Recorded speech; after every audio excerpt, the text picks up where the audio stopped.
when he was on a ventilator and heavily, heavily sedated.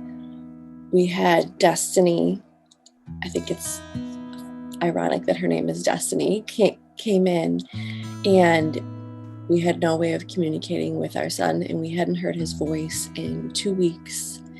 And it was sad and it was depressing, and we felt a sense of destitution at that point because we really didn't know if he was going to make it. And she came in and played his favorite songs from him. Most of them were Trolls soundtrack songs, very uplifting songs. And we watched his vitals change. Even though he couldn't talk, even though he was sedated, we watched the nurse pointed out, she goes, look at, and all of his vitals improved while she was playing music.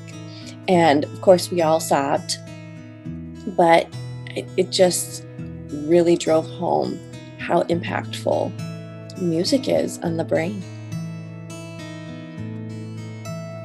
I remember clearly the day that I first met Nathan and his family. It was very recently following diagnosis, and I remember Nathan having a really difficult time with taking fluids, I believe. So when I arrived, he was crying and the whole room just seemed drained of any energy.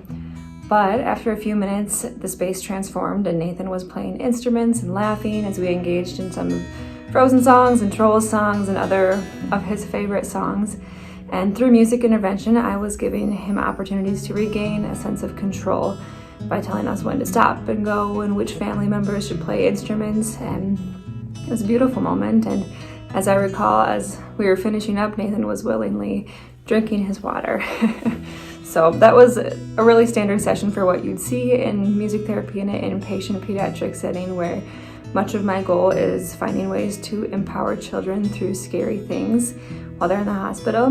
My work with the family has kind of come full circle as I've been asked to perform in-home music lessons for the Herbert family through Healing Rhythms.